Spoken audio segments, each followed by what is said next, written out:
saya ketemu bapak-bapak nggak pakai peci, jaket kulit, pakai celana jeans, tapi rajin pengajian di masjid sop pertama. Saya orangnya suka nanya, penasaran, Pak, gimana ceritanya bapak rajin pengajian? Dari gaya bapak sepertinya bukan gaya ustadz, metal, jaket kulit, celana jeans, tinggal pakai helm tulis Grab. Gimana ceritanya bapak hobi pengajian? Ceritanya gini Pak Ustadz, suatu malam istri saya nelpon, Mas jemput aku ke masjid ya. Rupanya istrinya suka pengajian. Jemput aku ke masjid ya Mas. Oh enggak, aku lagi sibuk, pokoknya kamu pulang aja sendiri. Nanti kalau aku dilarikan supir taksi gimana? Oh iyalah biar aku jemput. Ternyata dia takut juga istrinya dilarikan. Akhirnya dijemputlah Pak Ustadz. Sampai ke masjid, saya jemput, dia nggak keluar masjid. Sudah lama nggak keluar. Akhirnya saya masuk ke dalam masjid, mau marah, kenapa istri saya nggak keluar masjid? Begitu sampai di pintu masjid, saya lihat penceramahnya membuat iman saya bertambah. Terpukau saya Pak Ustadz. Dalam hati saya, ini pasti saya yang dia lihat. Akhirnya saya berdiri di pintu masjid. Lama-lama menarik, lama-lama saya duduk di sop paling belakang. Lama-lama terpukau, lama-lama saya datang. Besok malam istri saya ngaji, saya yang ngantar. Dia ngaji, saya ikut. Dia pulang, saya jemput. Saya bawa pulang ke rumah.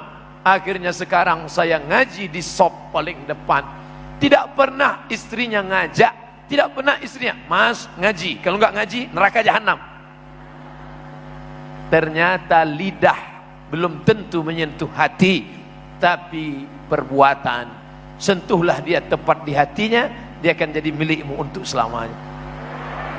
Oleh sebab itu maka ibu-ibu kalau berdakwah luar biasa. Kenapa? Karena ternyata si bapak yang gaya metal, gak suka pengajian, malah sekarang jadi orang terdepan dan gak pernah absen. Gara-gara apa? Karena istrinya suka pengajian. Sekarang dibalik, andai istrinya suka nyanyi di karaoke, apa yang terjadi? Berapa banyak suami yang tidak baik menjadi lebih tidak baik. Perempuan berdakwah dengan suaranya bisa. Berapa banyak laki-laki yang dulu tidak tersentuh dakwah. Kenapa? Karena yang ceramah Abdul Somad, Allahumma salli ala Muhammad, Allahumma salli ala Sayyidina Muhammad, Allahumma salli ala Muhammad. Orang dengarnya ketakutan. Tapi begitu berdakwah perempuan dengan suaranya,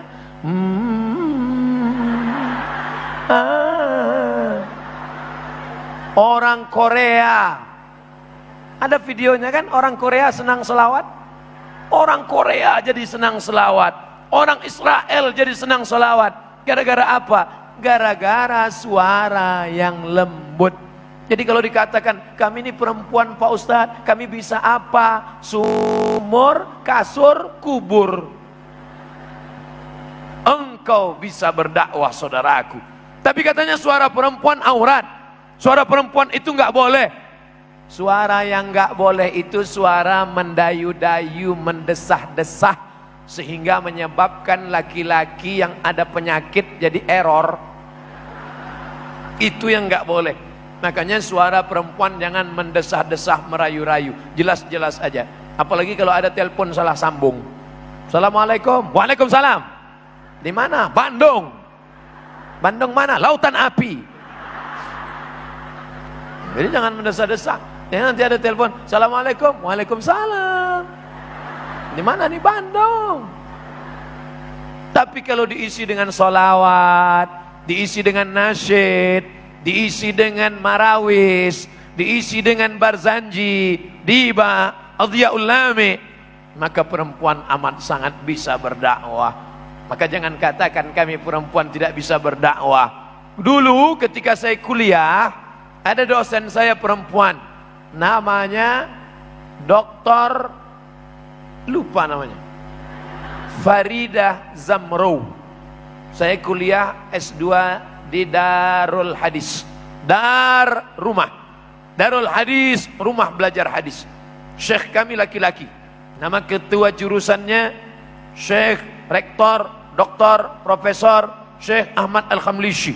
Tapi ada dosen perempuan namanya Dr. Faridah Zamro. Kami di lokal 20 orang. Kami belajar hadis dengan beliau, belajar sirah dengan beliau. Orangnya baik, bersahaja, sopan, jilbabnya panjang, menyentuh hati kami murid-muridnya. Tidak ada larangan karena istri Nabi Muhammad sallallahu alaihi wasallam bernama Sayyidatuna Aisyah radhiyallahu anha juga mengajar. Perempuan malu bertanya bagaimana cara membersihkan darah haid. Mohon maaf, darah haid. Bagaimana cara membersihkannya ya Rasulullah? Ngomong langsung malu. Tanya kepada Aisyah. Makanya amat sangat penting fikih perempuan. Darah haid, darah nifas, darah wiladah, darah jerawat, darah bisul, darah nyamuk. Gimana cara membahasnya? Perempuan yang mengerti. Makanya dibuat peran muslimah dalam dakwah. Saya nggak bisa ceramah Pak Ustadz, tapi membuat desainer jilbab bagus. Jangan sampai jilbab jadi jilbub. Diejek di internet, kata-kata ini tidak layak. Kenapa? Pakai pakaian sempit. Gara-gara apa? Gara-gara desainernya bukan orang kita. Tapi ketika anak ibu pandai menggambar, jangan sepelekan. Pokoknya saya mau kamu jadi dokter.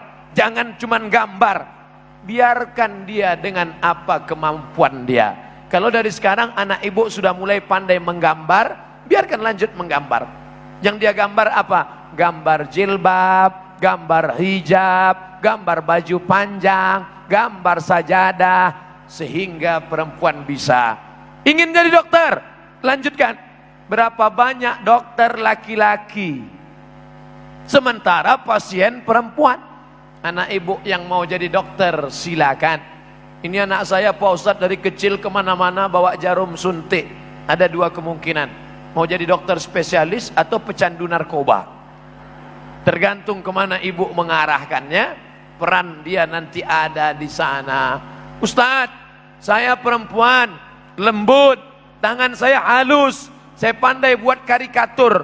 Boleh nggak saya gambar karikatur Pak Ustadz? Illa raqman fi thawbin, tulisan di kertas, di kain, silakan.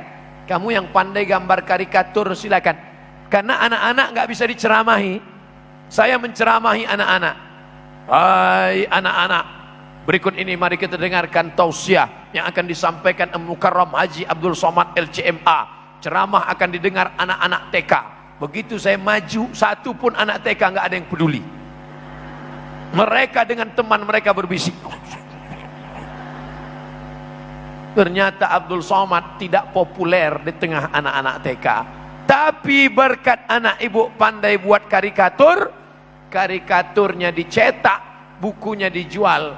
Ceramah Ustadz Somad dalam bentuk karikatur. Anak-anak bisa melihat betapa dakwah sampai kena tangan seorang anak perempuan yang pandai membuat karikatur. Ustadz Somad ngajak anak sholat ke masjid, nggak bisa. Dikumpulkan anak-anak, Ustadz ceramah, ya ayyuhalladzina amanu, nggak nyambung. Tapi ketika ada anak yang pandai buat karikatur, dia buat sholat berjamaah, imamnya Batman, muazzinnya Superman, makmumnya Hulk, Dragon Ball. Dibuatnya gambar karikatur, sehingga begitu mereka ngelihat, nak, lihat nih, Batman aja sholat berjamaah. Spiderman mana mak? Spiderman masih ada ngurus. Jarang. Artinya apa? Ada yang jarang bisa dilakukan oleh laki-laki, tapi bisa dilakukan oleh perempuan. Maka menjadi perempuan itu anugerah. Menjadi perempuan itu adalah nikmat. Yang mengatakan gitu bukan saya. Ad-dunya mata. Dunia ini kenikmatan. Wa khairu mata'iha. Sebaik-baik kenikmatan adalah almar'atus salihah, perempuan yang salihah. Makanya iman laki-laki, hai saudaraku yang laki-laki, sehebat-hebatnya kalian, setakwa-takwanya laki-laki, imannya setengah. Bagaimana menyempurnakan iman? Khuliqatil mar'atu min dhila. Perempuan menyempurnakan iman. Man tazawwaja, siapa yang menikah, faqad istakmala nisfal iman. Laki-laki yang menikah, dia sudah menyempurnakan setengah imannya. Jadi perempuan amat sangat berperan dalam pendidikan. Ustadz Somad, siapa yang paling berperan dalam kehidupan Ustadz Somad? Ayah, lagi ibu.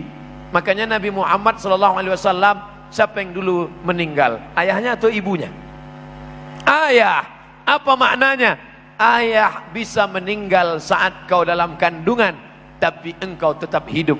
Tapi kalau ibumu yang meninggal, tak mungkin kau melompat dari dalam kandungan.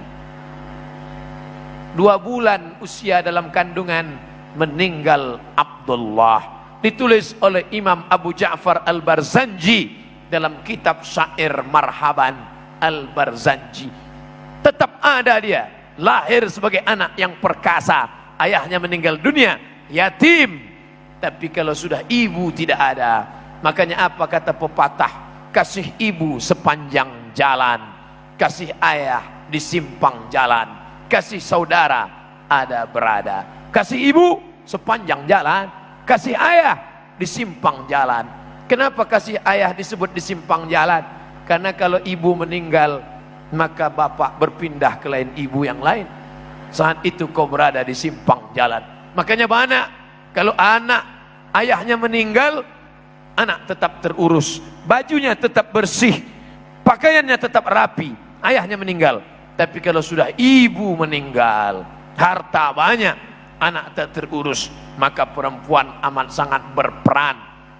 Hari ini kita bersama Pak Kiai, bersama Pak Kapolres, bersama para ustadz, bersama bapak-bapak. Di balik bapak-bapak yang hebat, ada ibu-ibu yang luar biasa. Di balik bapak-bapak yang perkasa, yang jadi orang, yang soleh, ternyata mereka dibentuk oleh perempuan yang luar biasa.